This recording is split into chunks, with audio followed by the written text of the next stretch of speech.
Tube Tamil வணக்கம். ஈரானுடைய வெளியுறவுத்துறை அமைச்சர் அபாஸ் அரக்சி, நாங்கள் ரஷ்யாவுடன் இணைந்துதான் வேலை செய்து கொண்டிருக்கின்றோம், இதில் மறைப்பதற்கு எதுவுமே கிடையாது என்று பகிரங்க அறிவிப்பை விடுத்திருக்கின்றார். இந்த தாக்குதலிலும் இந்த போரிலும் மிகப்பெரிய ராஜதந்திரியாகிய ரஷ்ய அதிபர் புட்டின் திரை மறைவில் இருந்து நாடகங்களை நகர்த்தி சதுரங்க காய்களை ஆடிக்கொண்டிருக்கும் வல்லவர் அவர்தான் என்று அமெரிக்காவினுடைய உளவு பிரிவு தகவல் வெளியிட்ட பின்னர் அவரிடம் கேட்கப்பட்ட கேள்விக்கு இதில் இரகசியம் எதுவுமே கிடையாது, ரஷ்யா எங்களுடன் இருந்துதான் இந்த காரியங்களை செய்து கொண்டிருக்கின்றது என்று அவர் குறிப்பிட்டிருக்கின்றார். இந்த சம்பவம் நடைபெற்றுக் கொண்டிருக்கின்ற பொழுது இது மட்டும் அல்ல, ஈரானினுடைய அடுத்த கட்ட போரையும் சந்திக்க தயாராக இருப்பதாக கூறியிருக்கின்றார். இந்த இடத்தில் கட்டாரினுடைய பிரதமரனுடைய கருத்து மிக முக்கியம் பெறுகின்றது.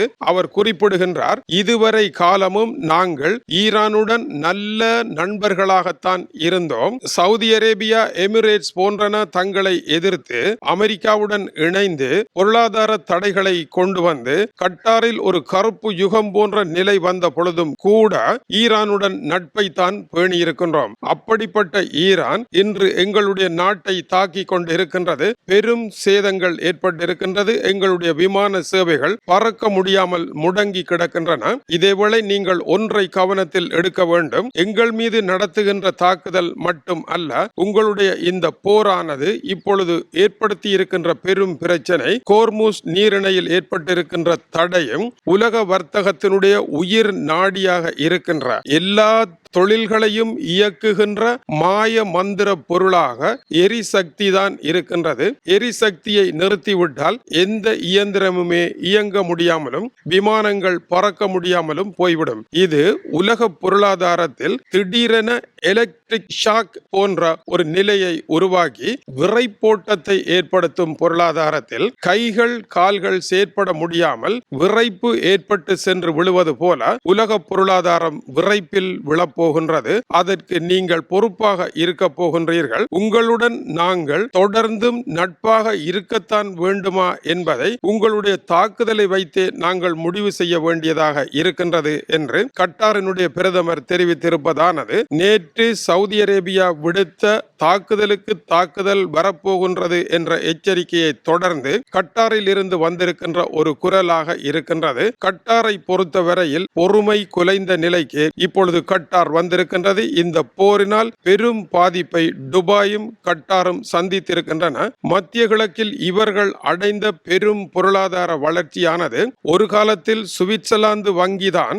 உலகத்தின் மிகப்பெரிய செல்வ மூலகம் என்று கருதப்பட்ட நிலையை முறியடித்து உலகத்தினுடைய தங்க களஞ்சியமாக மாறியது துபாய் தான். ஆப்பிரிக்க நாடுகளில் நடைபெறுகின்ற போரும் அங்கிருந்து விமானங்களில் ஏற்றப்படுகின்ற தங்கங்களும் துபாயிலேயே இறங்குகின்றன என்று பழைய செய்திகள் கூறியிருக்கின்றன. சூடானில் நடைபெற்றுக் கொண்டிருக்கின்ற போர் அங்கிருக்கும் பெரும் தங்க வயல்கள் எல்லாவற்றில் இருந்தும் தங்கம் விமானங்களில் ஏற்றப்பட்டு ரஷ்யாவின் மூலமாக கொண்டு வரப்படுகின்றது துபாய்க்கென்றும் முன்னர் ஒரு செய்தி வெளியாகி இருந்தது. ஆனால் அதை ஊர்ஜிதம் செய்ய நம்மால் முடியவில்லை. இருப்பினும் இந்த தங்க சுரங்கமானது இப்பொழுது செயற்பட முடியாத அளவிற்கு ஸ்தம்பித நிலையாக காணப்படுகின்றது துபாய். இரண்டாவதாக கட்டார் மத்திய கிழக்கில் பெரும் வளர்ச்சி கண்டது. கட்டாரினுடைய எரிவாயு கொள்ளளவும் திரவ எரிவாயுவும் உலகில் திடீரென கட்டாரை பிரபலமான நாடாக மாற்றியது. கட்டாரினுடைய எமிருக்கு அமெரிக்காவினுடைய அதிபர் மிக பிரமாண்டமான போயிங் விமானத்தையே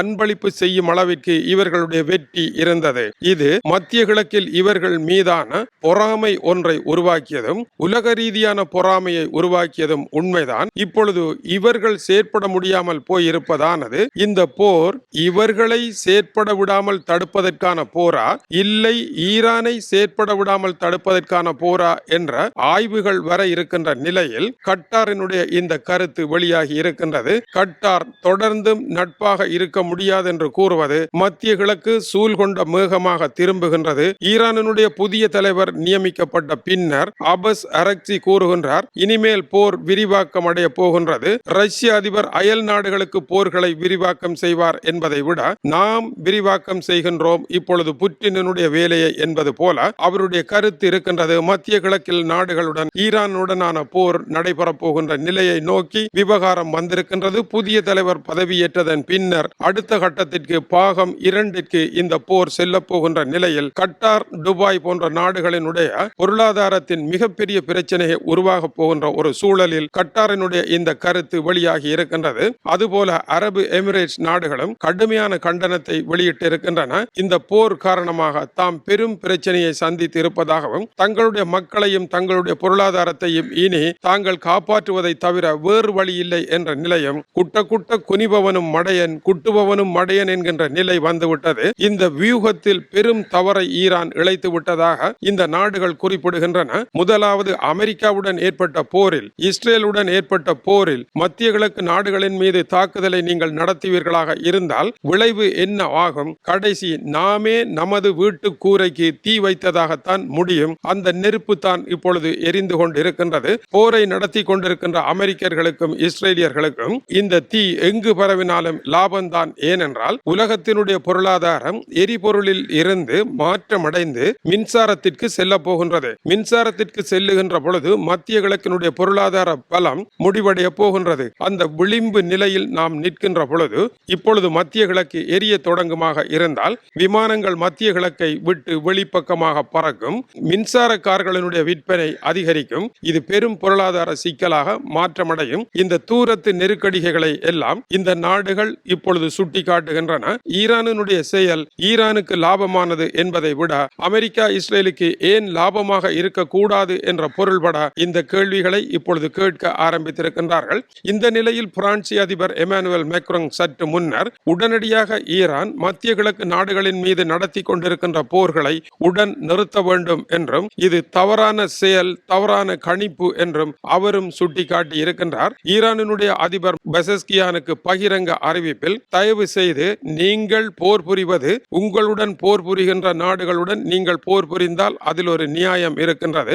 பக்கத்தில் இருக்கும் வீட்டுக்காரனுக்கு அடிப்பீர்களாக இருந்தால் காமெடியன் பக்கத்தில் இருப்பவன் தலையில் அடிப்பது போல அடிக்கக்கூடாது, இது தவறு, நிறுத்துங்கள் என்று அவர்கள் கூறுகின்றார்கள். ஆனால் ஈரானை பொறுத்தவரையில் ஈரானுடைய வியூகம் மத்திய கிழக்கு முழுவதையும் ஸ்தம்பித நிலை அடைந்தால் உலகத்தினுடைய நெருக்குவாரம் காரணமாக அமெரிக்கா இஸ்ரேல் பிரபலம் குன்றி போரில் இருந்து வெளியேற வேண்டி வரும் என்று ஈரான் கருதுகின்றது. ஆனால் மத்திய கிழக்கு நாடுகள் இப்பொழுது கூறுகின்றன, ஈரானுடைய செயல் ராஜதந்திர தவறு. மேலும் ஒரு 10 ஆண்டு காலம் செல்லும். ஈரானுடன் நல்ல உறவை நாங்கள் வளர்ப்பதற்கு இல்லையே எதுவும் செய்ய முடியாது. இன்று நாளை ஈரானுடன் உறவு கொள்ளக்கூடிய அளவிற்கு ஈரானுடைய தாக்குதல் இல்லை என்று அவர்கள் கூறியிருக்கின்றார்கள். எனவே ஈரான் இப்பொழுது தன்னை மறுமதிப்பீடு செய்ய வேண்டிய ஒரு சூழல் உருவாகி இருப்பதை அவர்கள் சுட்டிக்காட்டினாலும் கூட ஈரானுடைய போர் மேலும் கடுமையடைய போகின்றது. இந்த நிலையில் ஈரானுடைய வெற்றிகரமான தாக்குதல்கள் இஸ்ரேல் மீது தொடர்ந்த வண்ணம் உள்ளன. இஸ்ரேலினுடைய கடற்கரை நகரங்கள், இஸ்ரேல் தலைநகரம் உட்பட பல இடங்களில் ஈரானுடைய தாக்குதல்கள் நடைபெற்றுக் கொண்டிருக்கின்றன. இவற்றையெல்லாம் தடுத்து நிறுத்தக்கூடிய அயன் டோம் என்கின்ற இஸ்ரேலினுடைய ஏவுகணை கட்டமைப்பு கூட இப்பொழுது போர் புரிய முடியாத நிலையில் இருக்கின்றதா என்ற கேள்வியை ஏற்படுத்தும் அளவிற்கு பல நூற்றுக்கணக்கான இஸ்ரேலியர்கள் பாதிக்கப்பட்டு கொண்டிருக்கின்றார்கள். அவர்களுடைய உயிரிழப்புகளை இஸ்ரேல் மிக மெதுவாகவே கூறிக்கொண்டிருக்கின்றது. ஆனால் இஸ்ரேலினுடைய நிலையும் மிக கடினமாக இருக்கின்றது. இஸ்ரேல் லெபனானில் தாக்குதலை நடத்தி ஹிஸ்புல்லா அமைப்பினுடைய 5 உயர்மட்ட கமாண்டோ தர அதிகாரிகளை கொன்றுவிட்டதாக கூறியிருக்கின்றது. இதில் பலர் இந்த போரினுடைய மூல சூத்திரதாரிகள் என்றும் கூறுகின்றது.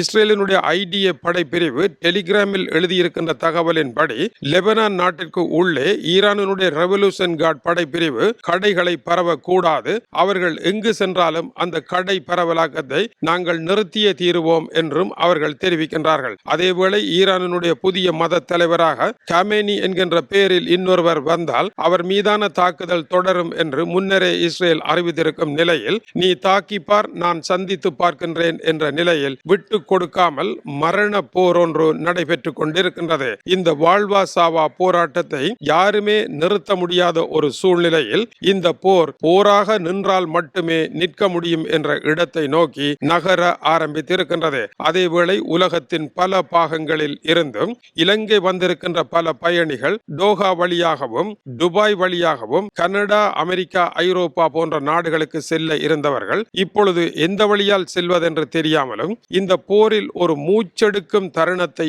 உருவாக்கி சிக்கப்பட்ட மக்களினுடைய இயல்பு வாழ்க்கையை நடத்த நாடுகள் அனுமதிக்க வேண்டும். இந்த போர் ஈரானுக்கும் அமெரிக்காவிற்கும் இஸ்ரேலுக்கும் உள்ள பிரச்சனைக்காக தெருவால் செல்லுகின்ற சாதாரண மக்கள் பெரும் பாதிப்பை சந்தித்திருக்கின்றார்கள். இது தவறுகளுக்கெல்லாம் பெருந்தவறு, உலக மக்களை சிரமத்தில் ஆழ்த்துவது என்கின்ற கருத்துக்களை எங்கும் கேட்கக்கூடியதாக இருக்கின்றது.